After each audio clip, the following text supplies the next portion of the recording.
Hello, this is March 31st, 2021, As the World Burns with Randall Burns.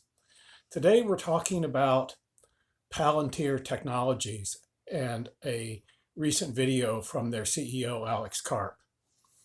Now, Alex Karp is complaining that he's getting short-term investor money, and he wants investors with a longer-term mindset in the video that I'll link to below.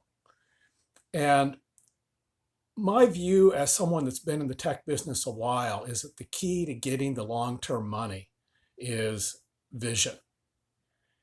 And right now, what most people know about Palantir is that they're this company with the CEO with frizzy hair that have a bunch of developers that look like 12-year-olds that get these really big contracts from intelligence agencies. And that's what they know.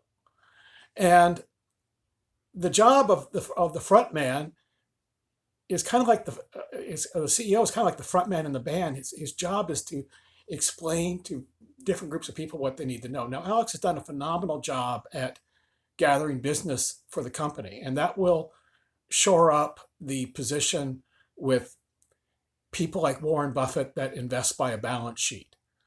Those are not necessarily typical of the long-term investors that he can get at this stage. You need to get people that are looking at a vision, that they're excited about something they see happening in the longer term.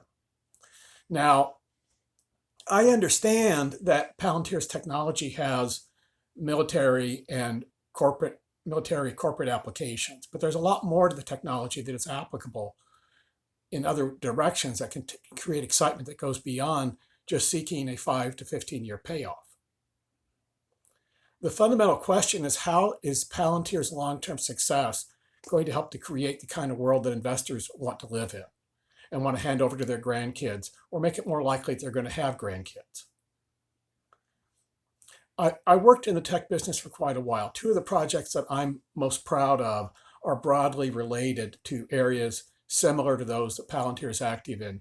Notably, I spent 2.5 years on an investigation of an insurance CEO where we actually got a successful conviction. A link to one of the stories in the press is below. We overturned a Pete Marwick audit of a major insurance company and got a felony guilty plea from a CEO, and who surrendered a lot of assets in the process. The guy that helped me learn the magic trick that made that happen previously had managed a special forces group. This is not entirely uncommon within Silicon Valley. A lot of the money in Silicon Valley traditionally comes from intelligence agencies. A lot of people don't realize just how much that is. Before that, in the early 90s, I helped a company named HNC with a database integration with a problem customer and handed over to them something that I think became their very first prototype database architecture. That was one of the first public, profitable big data neural net projects. A lot of similar stuff around at the time were things like stock trading systems, like the stuff that Robert Mercer, Trump's, the brains behind the Trump movement, I would dare say, provided. And those were just incredibly secretive. Link to that is below.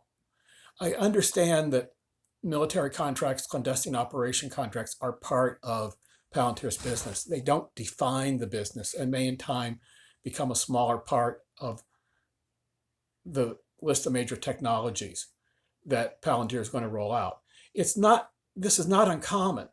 A lot of major technologies start out in the military. Napoleon's doctors laid the foundation for much of what became modern medicine and public health. My own cousin, twice removed, Charles Stark Draper, did a lot of military work before he went on to do key work on inertial navigation systems and the instrumentations on Apollo, which were done at the Draper Labs in MIT. Charles Stark Draper was my grandmother's cousin, and she was in communication with him when I was a child. I actually got a couple letters from him when I was a young tyke, which impressed me horribly at the time.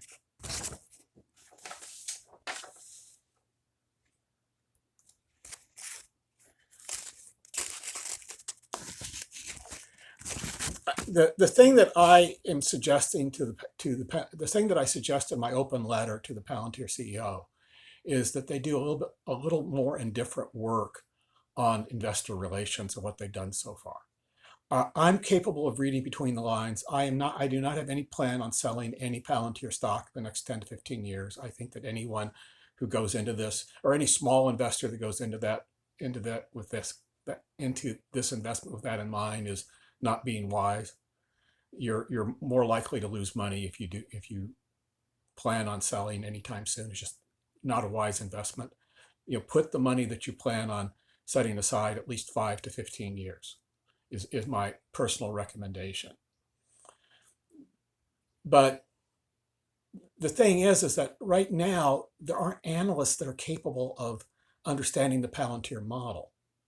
Now, one place that they might get some real understanding in time is Metaculus, which I outline in my open letter, which is a prediction site which has people on there that are substantially better than the typical stock analyst in this particular area. And that's what he kind of needs to be appealing to. And just a little bit of prize money there would go a long way. And I suggest that in my open letter. Again, my position in Palantir is tiny. It is not going to make or break me either way. I invested in part because I've actually met some of the people involved with the company. Notably, I met the founder, Nathan Getting, when he first came to Silicon Valley. I don't know him well. We do have some mutual friends or co-workers that we both know quite a bit better than either of us know each other. And I'm capable of reading between the lines. A lot of you watching this probably are not. And I'm not quite intimately familiar enough with the technology to explain it in detail, but this is something that a better job of communication needs to be done, I think, if Alex is to really get the kind of long-term committed money that he wants. Elon Musk does a really good job of this. He gets real excitement among his employees that goes beyond the stock options because of his vision in space, his vision of sustainable energy, and that extends into investors. He gets people committed to making a real commitment. And I think that's a lot of the key for the most successful and the stellar tech CEOs of the next few years. We're dealing in an area where we simply can't depend on Wall Street for analysis, particularly in any area where there's any real uncertainty. These folks have somehow shied away from real risk analysis, and we just can't depend on them on that one. Now, the other thing that I didn't say in the letter, Alex, is that when you actually look, Alex identifies as a social democrat. And given his educational background, that's not terribly surprising. And when you actually look at the roots of some of these technologies, they should be something that Alex should be feeling very comfortable with. And it was not a militaristic fascist plan to create the foundation for big data. It just wasn't. And if you go back, and look at it, you'll learn that. And I think that'll be another video here down the road. And I do think that Palantir has a lot of potential. It reminds me of HNC. HNC spent less time in the military industrial complex ghetto before they broke out, but they didn't get as big before they broke out either. When I was there when they were 80 employees, and they got acquired for $750 million a few years later. So I've seen how this operates, and they did a bunch of little projects for the military. Things like they had a pair of headphones that would let people in a naval engine room sort out the surrounding noise so that people working in the engine room could talk to each other in a normal voice and understand each other. And they had a bunch of smaller projects. Now, their breakout project was a credit card fraud detection system. And that became their cash cow. And I think there are additional cash cows waiting for Palantir. I think they may be waiting in areas that are hard to discern at this point, particularly for those of us on the outside. So, signing out, this is Randall Burns with As the World Burns. I make this program in part because I care about you folks. I am not here to sell you something or try to encourage you to buy things that you don't need. I'm trying to get you the best information I can. My predictive track record, as always, is in the comments below. You can check it out on Metaculus. You will not find that on a typical corporate news site. Thank you very much. Look forward to hearing from you. Please like the video, subscribe. Your comments are appreciated. I will always respond to at least the first 10 or 15 comments that are thoughtful, at all thoughtful on the line here.